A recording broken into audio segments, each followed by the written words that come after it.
আসসালামু আলাইকুম ওয়া রাহমাতুল্লাহি ওয়া বারাকাতুহু। আজকে আমরা এমন একটি দোয়ার কথা বলবো, একটি দোয়া করিলে আমাদের জীবনের সমস্ত গুনাহ আল্লাহ পাক রব্বুল আলামিন মাফ করে দিবেন। সুবহানাল্লাহ।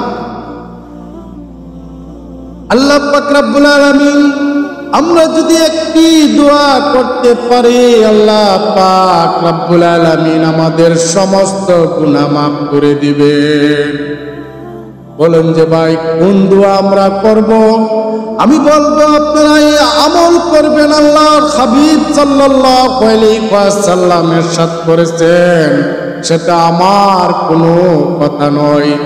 আল্লাহর হাবিব সাল্লাল্লাহু আলাইহি ওয়াসাল্লাম জনাবি মুহাম্মদুর রাসূলুল্লাহ সাল্লাল্লাহু আলাইহি ওয়াসাল্লাম ইরশাদ করেছেন, আমার বান্দা, আমার উম্মতেরা, যদি তোমরা এই দোয়াটি প্রতিনিয়ত কমপক্ষে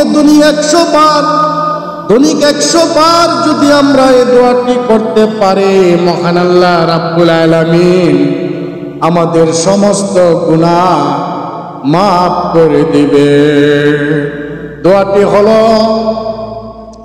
নবীজি সাল্লাল্লাহু আলাইহি ওয়াসাল্লাম বলেছেন, আমার প্রিয় নবী রাহমাতুল লিল আলামিন জনাবি মুহাম্মদুর রাসূলুল্লাহ সাল্লাল্লাহু আলাইহি ওয়াসাল্লাম নিজের জবানে বলেছেন, কেউ যদি আস্তাগফিরুল্লাহ আস্তাগফিরুল্লাহ প্রতিনিয়ত বলতে থাকে, আল্লাহর হাবিব সাল্লাল্লাহু আলাইহি ওয়াসাল্লাম আমার আপনার নবী রাহমাতের নবীর জবানে বলেছেন, ওই ব্যক্তির সাগরের ফেনা পরিমাণও যদি গুনাহ থাকে, আল্লাহ পাক রব্বুল আলামিন তার গুনাহ মাফ করে দিবে। এই জন্য আমরা শুধু গুনাহ মাফ হবে না, আরো আল্লাহ পাক রব্বুল আলামিন আমাদেরকে রিজিকের ব্যবস্থা করে দিবেন। আমাদের রিজিকের কোনো অভাব হবে না, আমাদেরকে মাফ করে দিবেন। আল্লাহ পাক রব্বুল আলামিন যদি দুনিয়া থেকে আমাদেরকে ক্ষমা করিয়া মাফ করিয়া দেন গো, তাহলে তো আমরা সকলেই জান্নাতের মালিক হইতে পারবো। সম্মানিত হাজিরিন, এই জন্য আমরা রাসূলুল্লাহ সাল্লাল্লাহু আলাইহি ওয়াসাল্লামের মুখের বাণী, জবানের কথাগুলো আমরা আমল করব। আমরা সকলেই একটি আমলও বাদ দিব না। প্রিয় নবী রাহমাতুল লিল আলামিন জনাবি মুহাম্মদুর রাসূলুল্লাহ সাল্লাল্লাহু আলাইহি ওয়াসাল্লামের সুন্নত আমরা পালন করব।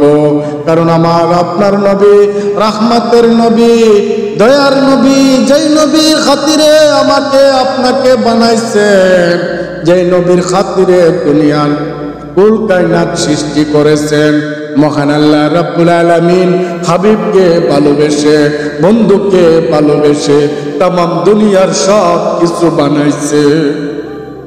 ওই হাবিবকে যদি আমরা ভালোবাসি, আল্লাহ পাক রব্বুল আলামিন বলছেন, আমার বন্ধুকে যারা ভালোবাসবে, আমার হাবিবকে যারা ভালোবাসবে, আমাকে যেন তারা ভালোবাসলো, আমাকে যেন তারা ভালোবাসলো।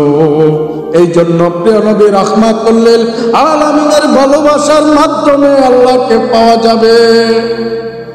রাহমাতুল লিল আলামিন।